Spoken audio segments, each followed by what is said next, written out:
Welcome to another production by the Millennial Mechanical Therapist. Your hosts, Dr. Joseph Gravino and Dr. Clay Case, are two physical therapists trying to treat health issues mechanically. Listen further for patient cases, guest videos, advantages and disadvantages of the way they practice, and much more. Thanks for tuning in today. Check us out on YouTube, Facebook, and at our website. We hope that you learn a lot from watching this video and you come back for more.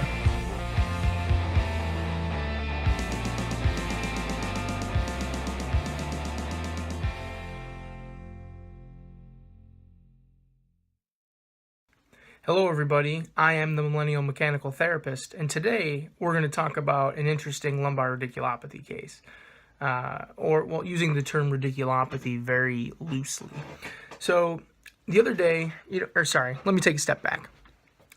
There's a lot of talk right now about when someone has unilateral or one-sided pain or asymmetrical pain and sagittal plane movements either don't influence or make it worse. If you should always deviate towards the side of the pain or close down on the side of the pain first versus going away. And I think, if you've taken an MDT course, you'll hear the instructors really speak to the fact that, initially you should close down on the side of pain because most likely, usually at least 60% of the time, that's what's going to be the reductive force, if they need a parasagittal force, or even purely lateral. And more, we're hearing that more people are being found to actually respond to opening that side up or deviating away from the pain. So you can see my neck. So if I had right-sided arm pain that, through extensions and flexions got worse, normally you would think that either rotation towards the side or lateral flexion towards the side would be the reductive force, which in my own clinical practice, I have found that to be the case, that usually closing down the side is more effective, or has been more effective, and usually I go right there. But every now and then someone pops up to just kind of remind me that don't be afraid to deviate away from that painful side. So this person came in with unilateral asymmetrical symptoms below the knee, right-sided leg pain to the knee, and then kind of just like some numbness or paresthesias into the shin. She was a younger female, had a long history of back pain, really wasn't hopeful about any type of care, was on a significant amount of medications, if I recall. So, really getting good information out of her on, better, worse sections and when things started and where they've progressed really wasn't too easy. So we had to do a lot of digging in. To make a long story short, she sounded like a derangement, super variable. Standing for a long time made things worse, but standing for a short time made things better. Walking long distances sent pain down the thigh. Walking short distances didn't seem to influence at all. Sitting for a long period of time hurt her hip, and then rising hurt her low back. Bending really only hurt her low back, but more movement seemed to be better in general. So, interesting enough, lying on her right side or on the side of pain made things better. Lying on the side away from pain or on her left side made things worse. So, at least she sounds variable, and not just super consistent with her movements and postures. So, she really had no red flags, so that was good. Check that right off. And we went right into the physical examination. Really no issues with reflexes or motor, if I recall. Even, single leg raise was equal bilaterally. So, and then clinically, no big issues with sensory. Postural correction actually made her worse. It actually increased the pain down her leg, and which, in my mind means either something is way too big into the sagittal plane or it's deviating away from the sagittal plane. Whether that needs to happen in loading or unloading, we figure it out. But you at least know that loaded sagittal plane mid-range is not that great for this person. So we go into the formal assessment, and flexion increase, no worse, increase, no worse, increase, no worse. However, makes extension range of motion worse. So following mechanics, go into extension. Standing extension did not help, standing extension, I kind of skipped standing extension, solely for the fact that when postural correction makes things worse, I usually find that the individual is made worse through loaded extension as well. And it makes some sense, and I know that it's probably not a good thing, and maybe the true Mackenzie'ites or the diplomats would say that I should assess it anyways, because if she has the ability to do it, I should allow her to do it in the more functional position. And, I'm going to kick myself in the rear for talking about it like that, but I'm not perfect. So we went to extension and lying, and extension and lying made things increase no worse. However, just getting into lying centralized everything to her low back pain, and she consistently, through 40, 50 repetitions of repeated extension and lying, only had low back pain, widespread low back pain, kind of out to where patients say their hips are, but more or less to the ischium on both sides, right around what like the L5 distribution, L5S1 distribution usually looks like at that belt level.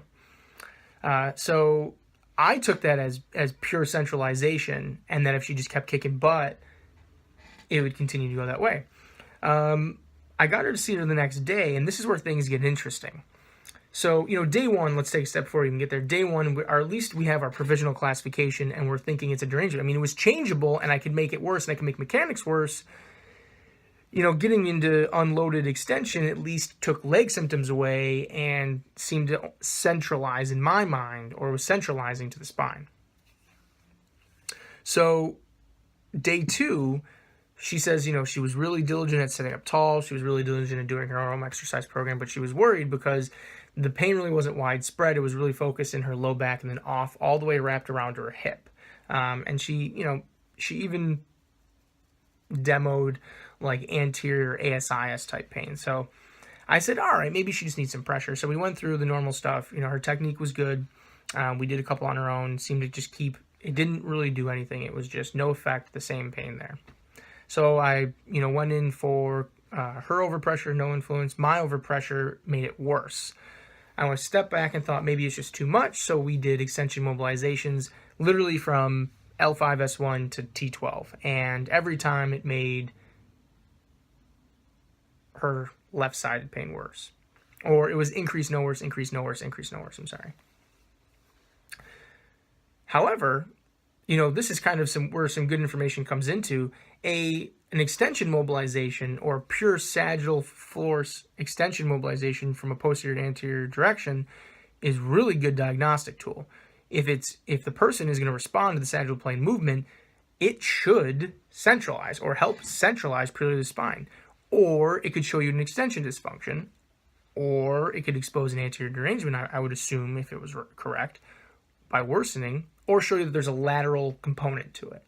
And in my mind, because it was increase, no worse, increase, no worse, increase, no worse, and no centralization was happening, regardless of the level, regardless of the force, there might have been either a coronal plane situation going on or a parasagittal situation going on. So I instantly went to close down on the right side for the sole fact that's where the leg pain went. And we went to do extensions and lying with clinician overpressure into the coronal plane. So one hand at the hip, one hand at her ribs, and as she went up, I squeezed to cause a side glide. Now I did that to the right side for the sole fact that that was where her lower extremity symptoms were the day before. And that made the hip pain go more into her groin. So I stopped and reversed it and did it so that I was causing a left side glide as she comes into an extension. And that centralized very quickly and soon abolished. That was cool. Now, it is a little different because day one, the presentation was whole lower back, down the leg. Day two, the presentation was just left side of low back. So whether this thing was just movable and went from being purely sagittal to parasagittal, I don't know. All I know is that it's pretty interesting that although she had right leg symptoms, closing down on her left side, opening up the right side and going into the sagittal plane parasagittal plane, abolish your symptoms, centralize and abolish your symptoms. That's really cool. It's interesting. That's not what you would expect. But simply by listening to the patient and by, kind of following the model, moving around what should happen and going into, patient response. And this person did beautifully.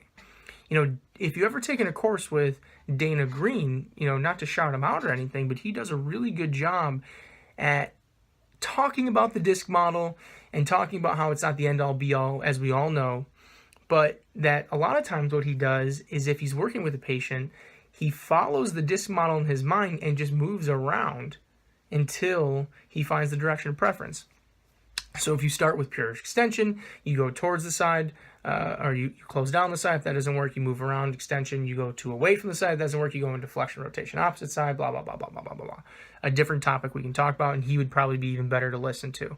Actually, I think if you go on to Jason Ward's Mechanical Care Forum, he's one of the episodes where he's on, he speaks to that. And I mean, when he said that changed the way I thought about these things. And that just opened up a whole new world where I wasn't afraid to open up the side that had pain on.